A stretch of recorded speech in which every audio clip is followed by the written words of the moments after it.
Graça e paz, bem-aventurado que aqui já estão comigo, benditos que ainda hão de chegar. Bem-vindos mais uma vez ao Adorar e Conscientizar e adorar, que Deus possa abençoar poderosamente a tua vida. E hoje vamos estar dando continuidade à palavra do Senhor, ao que nós estamos estudando ao livro de Jeremias. Mais uma vez vou usar a Bíblia King James. Hoje eu não vou conseguir virar a tela, estou sem computador específico para poder virar a tela e mostrar versículo por versículo, capítulo inteiro. Então, se você puder, por gentileza, pegar a tua Bíblia e me acompanhar, fica melhor. Mas se não, por favor, preste o máximo de atenção possível nas palavras que vão ser ministradas enquanto eu estiver lendo o versículo e o capítulo. Amém? Só lembrando, se você ainda não é inscrito no canal, se inscreva, deixa teus comentários, deixa teu like.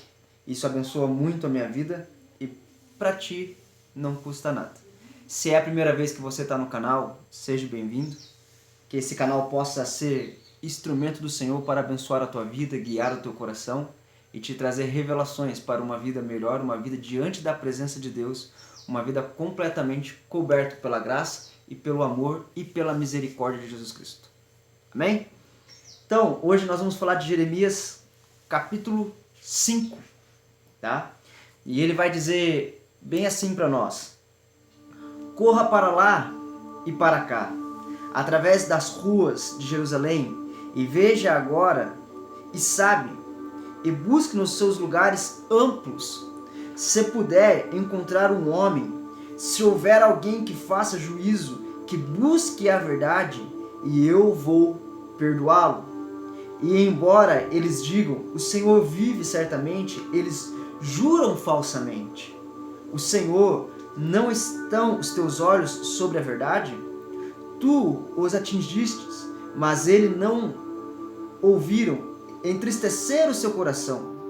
Tu consumiste, porém eles se recusaram a receber a correção. Eles fizeram as suas faces mais duras do que uma rocha. Eles se recusaram a retornar. Portanto eu disse, certamente estes são pobres. Eles são tolos, porquanto não conhecem o caminho do Senhor, nem o juízo do seu Deus. Encontrar-me-ei com os grandes homens e falarei a eles, pois eles conheceram o caminho do Senhor e o juízo do seu Deus. Porém estes quebraram por completo o jugo e despedaçaram os cordões. Amém? Por enquanto somente até aqui. Nós lemos do versículo 1 ao versículo 5. E eu quero te chamar a atenção, se você prestou bem a atenção no que ele está nos narrando, no que ele está nos falando. Ele falou para você que você pode caminhar para onde você quiser, você pode correr para onde você quiser. Pode procurar onde você quiser.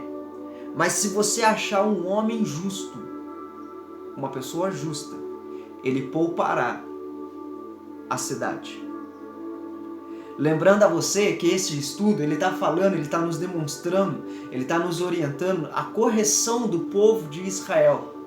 Antes que a Babilônia viesse a atacá-los, antes que a Babilônia destruísse tudo. E assim como tantos outros inimigos, ainda atacariam Israel. A verdade é que a palavra do Senhor vai nos trazer algo muito interessante.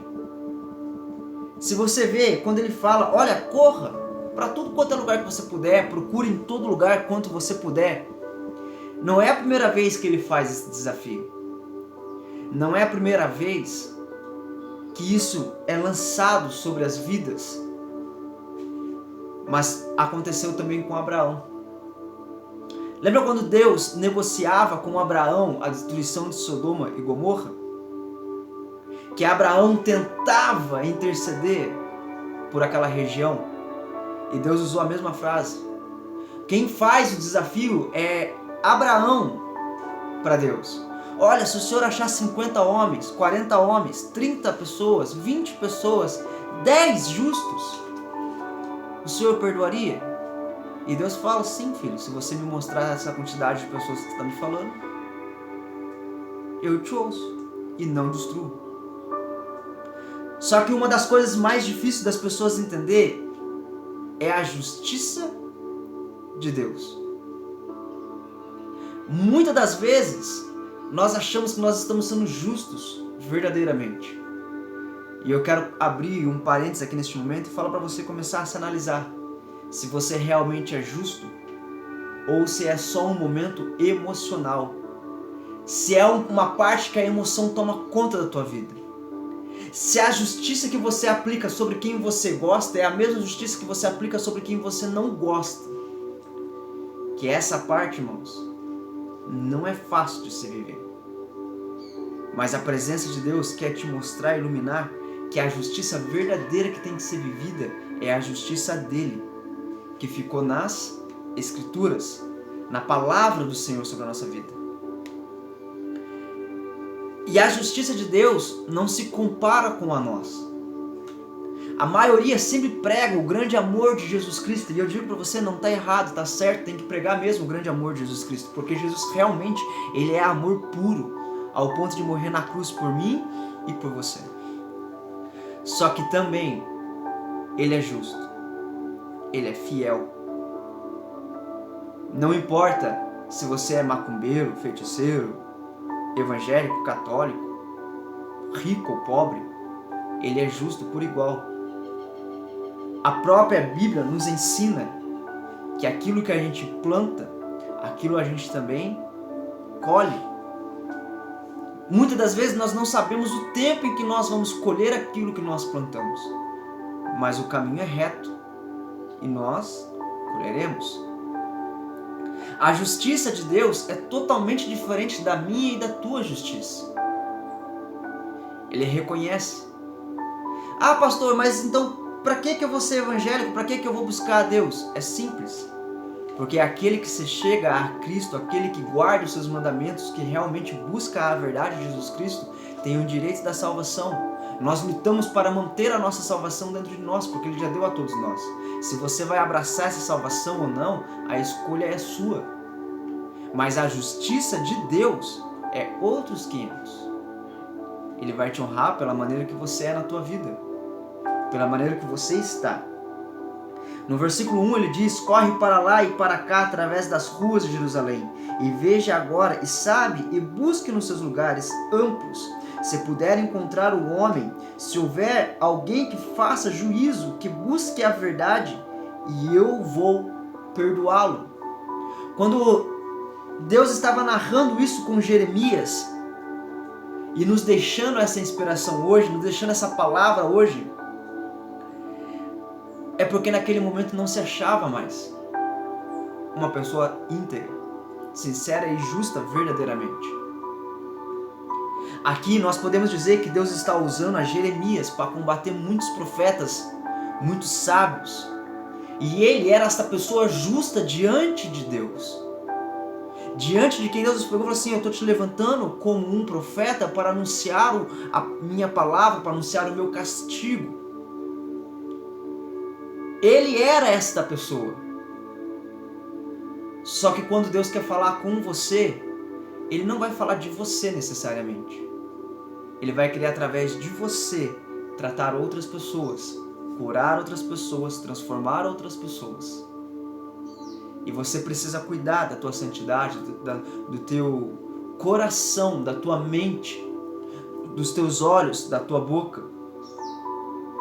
A palavra vai sempre nos ensinar que a maneira que eu julgo o meu irmão, dessa maneira eu também serei julgado. Da maneira que meu coração se encontrar. E muitas das vezes nós não lembramos disso. Quando a nossa emoção está em nível alto, quando a minha raiva está em um nível alto, quando a minha alegria está no nível muito alto. Muitas palavras, muitas coisas que nós aprendemos diante de Deus, muitas coisas que nós deveríamos colocar em prática acaba ficando de lado. Por quê? Porque o nosso emocional tomou conta. Essa semana foi uma semana que eu brinquei bastante com algumas pessoas e falei que algumas pessoas, na hora que estão fazendo brincadeira, se divertindo, acabam cometendo pecados. E Deus não vai olhar para você e falar assim: não, eu te entendo, você estava brincando, esquenta a cabeça. Não, é brincadeira. Deus não vai se importar com isso. Pecado é pecado, sendo brincadeira ou não. Ela não vai mudar. E por isso precisamos aprender a vigiar padrões e detalhes. Padrões que muitas das vezes nós deixamos de seguir, padrão que muitas das vezes nós deixamos de compreender e guiar os nossos corações. Por isso eu te pergunto, e eu te reforço, como eu tenho reforçado desde o capítulo 1, quando nós começamos esse estudo de Jeremias. Tão importante quanto orar é o vigiar, e tão importante quanto vigiar é o orar. Não importa se eu oro 10 horas por dia, mas se eu não tiver a mesma constância em vigiar, em cuidar, eu jogo tudo pelos altos, tudo pelo ar. E você não quer perder um baita trabalho. Ou você quer? Você está deixando de se preocupar com tudo aquilo que você está plantando. Se você deixa de se preocupar com o que você está plantando. No entanto, na outra aula nós mencionamos, e aqui eu quero reforçar os cuidados que nós temos que ter com a busca, com a procura da presença de Deus. Olha só, no versículo 1 ele disse: corra para lá, para cá, através das ruas de Jerusalém, veja agora, sai procurar uma pessoa justa, uma pessoa de integridade total. Se eu falasse para você, ou se Deus aparecesse para você agora e falasse para você: sai correndo atrás de alguém que me busca verdadeiramente, sai correndo atrás de alguém que tem o coração fixado em mim, atrás de quem você iria? Porque se você não consegue ver Deus nas pessoas que estão à tua volta, será que você está andando no caminho certo? Ou melhor, você está andando com as pessoas certas? Você está andando com quem deveria realmente andar? Porque eu vejo muitas pessoas falarem que querem ser cheios de oração e ter um coração completo, voltado para a oração. Eu quero ser homem de oração, eu quero ser mulher de oração. Mas anda com pessoas que estão, sabe, sem se importar com a verdade, não dando bola para as coisas que estão acontecendo. Andando com pessoas que aceitam o evangelho de qualquer maneira. Aí eu quero que você abra comigo a tua Bíblia no livro de Salmos, no capítulo 1, que ele vai dizer, em algumas traduções, ele vai dizer: bem-aventurado o homem. Mas nessa King James ele vai dizer: abençoado é o homem que não anda no conselho do ímpio, nem fica no caminho dos pecadores, nem se assenta na roda dos escarnecedores. Você vê que ele começa a falar de pessoas do mundo, mas depois retrata pessoas da própria igreja, da própria congregação, do próprio ensinamento, do próprio convívio. Porque só tem como escarnecer quem conhece. Eu só posso escarnecer de Jesus se um dia eu ouvir falar dele e compreendi aquilo. Aí eu posso começar a fazer piadinha, brincadeirinha e essas coisas assim. Coisa que muitos dos crentes estão fazendo. Entenda, eu não estou dizendo que é para você deixar de ser feliz, eu não estou dizendo que é para você deixar de brincar. Não é isso que eu estou falando. Você tem que brincar, você tem que se divertir mesmo. Isso sem dúvida alguma. Eclesiastes capítulo 3, para todas as coisas há um tempo determinado por Deus. Vai brincar, vai se divertir, vai trabalhar, vai descansar, vai ter o teu momento de homem da casa, o teu momento de marido, o teu momento de pai. Da mesma maneira que as mulheres vão ter o tempo de mãe, o tempo de esposa, o tempo de amiga. Tem tempo para todas as coisas. Mas você tem que entender que em momento algum você pode deixar de vigiar. Você pode deixar aquilo te abalar. Olha só, no versículo 3 ele vai dizer: ó Senhor, não estão os teus olhos sobre a verdade? Tu os atingiste, mas eles não entristeceram-se. Deus não quer te acertar para você ficar triste. Ele não quer te corrigir para você ficar triste. Isto acontece porque não importa se você recebe uma correção do teu pai, uma correção da tua mãe, uma correção de um amigo.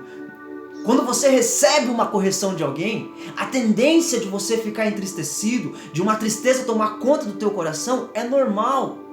A probabilidade disso acontecer é de 99%. Quem é que sente prazer em ficar alegre? Em ficar sendo corrigido o tempo todo? Quem é que sente alegria por saber que errou e teve que ser corrigido? Quem é que sente essa alegria? No livro de Hebreus é dito, olha, a correção no devido momento gera tristeza, gera angústia, mas quando você coloca ela em prática, e a prática te traz o aperfeiçoamento te leva ao caminho de verdade, um caminho de vida, isso vai automaticamente te trazer a alegria, porque você aceitou a correção, você aceitou a busca e o encontro. Veja bem, se você não se importa com o que Deus pensa de você, porque existe uma frase muito interessante que corre muito nos nossos dias de hoje: pouco se importe com o que as pessoas pensem de você. Ó, cara, sabe? Não me importa o que a pessoa pensa. Tô nem aí. Mas você usa a mesma frase para o que Deus pensa de você? Vou ler mais uma vez o versículo 3, ó. Ó Senhor, não estão os teus olhos sobre a verdade? Tu os atingiste, mas eles não entristeceram. Tu consumiste, porém eles se recusam a receber a correção. Eles fizeram as suas faces mais duras do que uma rocha. Eles se recusaram a retornar. E a maioria dos jovens saem, não são todos, tá? Por favor, não estou colocando que é todos, porque graças a Deus tem muitos que não são assim, mas tem bastante jovens, e eu tive a oportunidade de conhecer jovens que saía da igreja e ia para balada, ou deixava de ir na igreja para ir para balada, mas conhecendo o caminho, conhecendo a verdade, conhecendo a vida, trocando uma felicidade que vem de dentro para fora para colocar algo que é de fora que vem para dentro, que se esvazia e acaba rápido e fácil. Tem casais que saem da casa do Senhor, acaba de sair da igreja e brigam dentro do carro. Brigam quando chegam em casa. Não pegaram aquilo que aprenderam na casa do Senhor, não pegaram aquilo que aprenderam no culto e não colocaram na prática. E o evangelho só é completo quando é colocado na prática. Lembra que o apóstolo Paulo fala? Acabei a carreira, guardei a fé. O que você tem guardado? De que maneira você tem guardado? A maioria das pessoas vem o primeiro desafio, vem a primeira dificuldade e já acabam por desistir. Não querem mais saber de tentar. Você abre mão dos teus problemas muito fácil, você abre mão das tuas lutas muito fácil, sem deixar que Deus transforme o teu coração e molde. O povo de Israel aqui preferia abandonar tudo do que servir a Deus. Lembra que nós falamos na outra aula? Eles buscavam a Deus somente no momento da tristeza, somente no momento da angústia, mas no momento de alegria, eles buscavam a outros deuses. Eles buscavam a outras coisas. E não é diferente na nossa época de hoje. Eu conheço muitas pessoas que buscaram a Deus no momento da necessidade, pedindo a Deus carro, casa, a oportunidade de ter filhos. Buscaram a Deus por muitos motivos, por uma cura, por um emprego bom. E quando conseguiram essas coisas, a primeira coisa que fizeram foram se afastar de Deus e se aproximar das bênçãos que conquistaram, deixando Deus de lado, deixando a palavra, a oração, o estudo de lado. Hoje eu vejo muitas pessoas falando, as igrejas não são mais como antigamente. Antigamente, quando o pregador da noite chegava e falava a paz do Senhor, a unção de Deus caía e era tomada pelo ambiente, uma glória poderosa acontecia. Mas deixa eu te explicar a diferença do antigamente para os dias de hoje. Os nossos pais ou os nossos avós tiveram um grande desafio, porque eles só tinham 3 lugares para ir em toda a sua vida. E quais eram esses lugares? Era a igreja, era a casa e era o trabalho. Somente esses 3 lugares. E a maior parte das suas vidas era dentro de um trabalho, chegava em casa, fazia o que tinha que fazer em casa e saía para a igreja. Porque segunda-feira, terça-feira,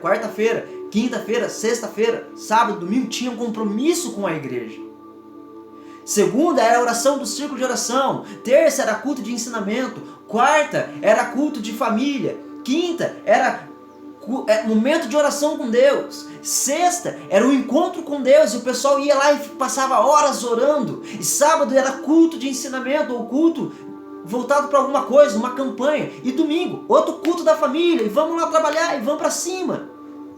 E eles passavam muito tempo orando e buscando ao Senhor. E enquanto a maioria não faz isso nos dias de hoje. Os nossos pais conseguiram coisas através de oração, através de jejum, nos colocar na faculdade, fazer com que nós pudéssemos ter mais oportunidades. E nisto, acabamos que abandonamos as coisas de Deus.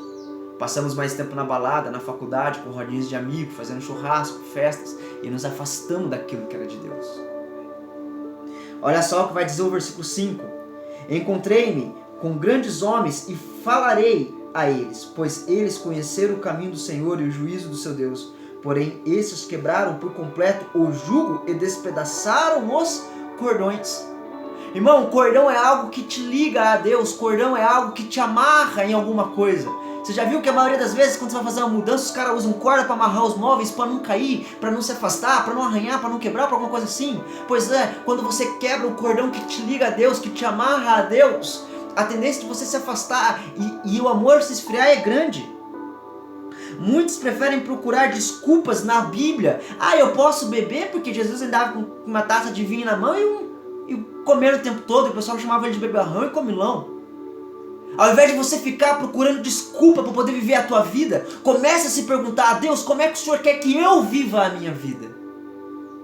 Como é que o Senhor quer que eu caminhe na rua? Como é que o Senhor quer que eu caminhe na faculdade? Como é que o Senhor quer que eu caminhe? Pessoas sábias que Jeremias deveria procurar aqui, ele não tinha, porque os anciões e os profetas pregavam coisas erradas. Não guardavam as leis de Deus e o que deveria estar com Deus. Olha só que interessante. A palavra do Senhor é clara e reta para conosco. Se nós pegarmos Jeremias, capítulo 29, ele vai dizer assim para nós. Jeremias, capítulo 29, versículo 11. Porque eu sei os pensamentos que tenho sobre vós, diz o Senhor, pensamentos de paz e não de mal, para vos dar o fim que esperais. Olha só, que interessante isso. Deus está dizendo: eu sei os pensamentos que eu tenho sobre vocês. E é pensamento de paz, para entregar aquilo que vocês esperam no final. O que você está esperando no final da tua vida? Deixar o filho bem estruturado, bem alicerçado.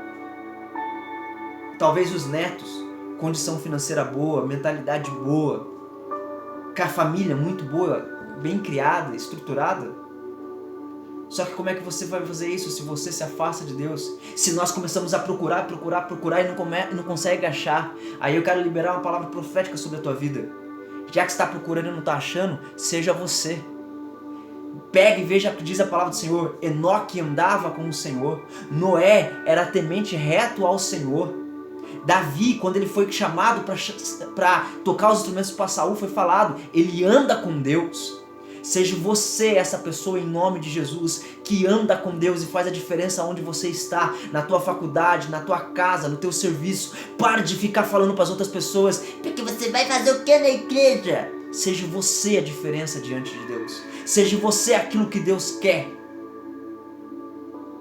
Que Deus possa abençoar a tua vida e transformar você pelas tuas ações, pelas tuas atitudes, porque você é uma pessoa de oração, uma pessoa que gosta de ler a palavra do Senhor e meditar de dia e de noite. Faça da Bíblia um espelho, olhe para ela e se enxergue. Olhe a tua sujeira e tire e diga: Deus, me limpa por completo. Que a tua santidade seja a minha santidade. Porque ele vai dizer assim ainda no versículo 12, olha só. Então me invocarei e eu ireis. Então me invocareis, e ireis e orareis a mim, e eu vos escutareis. Ele não está dizendo que, eu vou decidir quem é que eu vou escutar. Ele não está dizendo isso, ele está dizendo assim, todos que orarem eu vou escutar. No versículo 13 ele vai dizer: e eu vos buscar, e vós me buscar-me-eis, e me encontrareis, quando vos procurardes por mim com todo o vosso coração. Quando vocês procurarem de todo o vosso coração. Não está na hora não de você parar de ficar procurando profetas, pessoas, e se tornar essa pessoa? A palavra do Senhor diz: ide e pregai o evangelho por todo o mundo, e depois fazei discípulos. Quem é que você tem como discípulo na tua vida para poder pregar a palavra e ensinar a andar num caminho de verdade de vida? Quem é que você escolheu que esse ano eu vou abençoar a vida de uma pessoa e em nome de Jesus Deus vai me mostrar quem é que eu vou ensinar, quem é que eu vou caminhar junto e vou fazer dessa pessoa mais que vitoriosa em Cristo Jesus, porque eu serei sal da terra e luz deste mundo. Você tem tomado a tua postura de homem de Deus e de mulher de Deus? Amém? Irmãos, como a gente não vai conseguir virar a tela dessa vez e explicar versículo por versículo, eu vou deixar essa palavra aqui para você. Qual é o fim que você está esperando para a tua vida? Eu espero que não seja um fim qualquer, só de lutas e problemas, mas eu espero que você esteja firmado no Senhor. E espero que essa palavra possa ir de encontro ao teu coração e confrontar você, para que você se aproxime do Senhor, para que a presença do Senhor seja poderosamente sobre a tua vida. Lembrando você que Ele não chamou você para ser derrotado, não chamou você para ser um frouxo e viver problemas. Ele chamou você para ser mais que vencedor nele, por Ele e para Ele. Amém? Que Deus possa tocar poderosamente na tua vida. Lembrando, estou sem o computador para poder virar a tela, então vou deixar essa aula por aqui. Deixa teu like, deixa teus comentários. Os teus comentários abençoam muito. Se você chegou comigo até aqui, escreva ali no comentário: eu cheguei até aqui, quero tomar minha postura. Escreva: tomarei minha postura. E daí eu sei que você chegou até aqui comigo no final dessa leitura, deste estudo. Amém? Que Deus possa te abençoar poderosamente cada dia e cada vez mais.